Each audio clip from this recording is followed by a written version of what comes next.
Hey everybody, welcome back to another weekly dividend portfolio update. This will be episode 5 in the series. Just when I thought things were getting back on track for my portfolio, we had the worst week yet since I started this series. Because we ended the month of September during this week, I also will include some monthly stats as well in this video. First up, we'll take a look at my Wealthsimple trade portfolio, where I was down $242.09, or 1.71% this week, giving me a portfolio value of $13,899.47. Unfortunately, this means we drop below the $14,000 mark again. Looking back at the whole month, I was down $336.02, or 2.42%. Although it was a bad month, if we take a look at where I started the year in 2021, we can see that overall, I am still up quite a bit.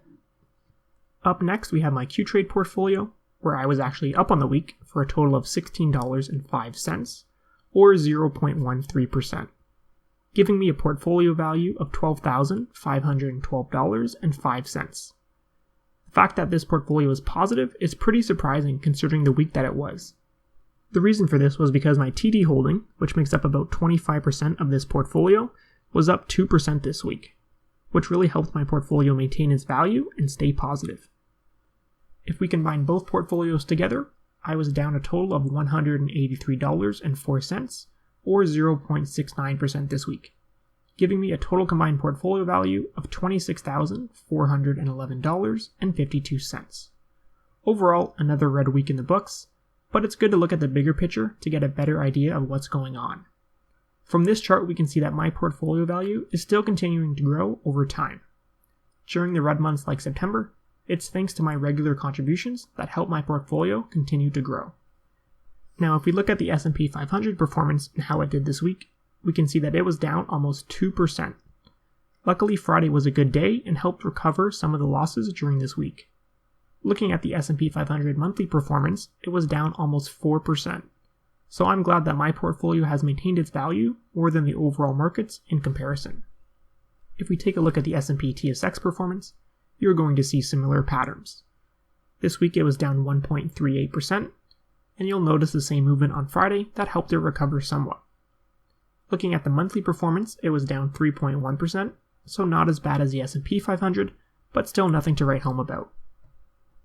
I didn't make any new contributions this week, and therefore didn't make any new stock purchases either.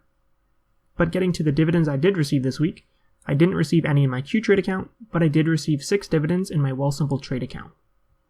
First up was Maple Leaf Foods, ticker MFI, where on September 29th, I received 72 cents. On that same day, I also received another 3 dividends, the first from TransAlta Renewable, ticker NRW, for $1.96, Brookfield Renewable Partners, ticker BEP.UN, who paid me 77 cents, and Brookfield Asset Management, ticker BAM.A, who paid me 33 cents.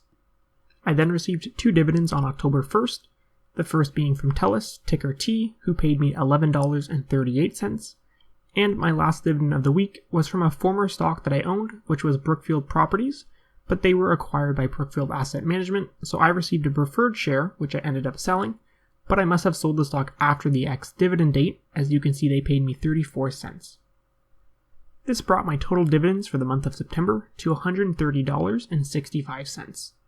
Now, unfortunately, it was a few dollars shy of being my best month yet. However, like I mentioned in episode 1 of this series, I prefer to look at things each quarter as it gives a better illustration of what is really going on, as most companies pay dividends quarterly. With September ending, that means Q3 2021 is over, and looking at my quarterly dividends, we can see that this was my best quarter yet, where I received $306.96, which is the first time I was above the $300 mark in any quarter. You can also see that this graph continues to trend upwards, which is exactly what I'm aiming for. Out of the 35 Canadian dividend holdings I have, only 9 of them were positive this week, with the other 26 being in the red. We will now look at my top 3 biggest losers and winners of the week. This time we will start with the winners, as they were harder to come by. First up is Toronto Dominion, ticker TD, which, if you remember, was up 2% this week and really helped out my Q-Trade portfolio. We then have Nutrien, ticker NTR, which was up 2.76% this week. And my biggest winner of the week was Canadian Natural Resources, ticker CNQ, which was up 3.29% this week. CNQ was also my biggest winner last week as well, so another good week for oil. Now, unfortunately, it would not be a true update if we didn't look at my biggest losers of the week, and I had plenty of losers to sort through. First up is Brookfield Renewable Partners, ticker BEP.UN, which was down 4.17% for the week.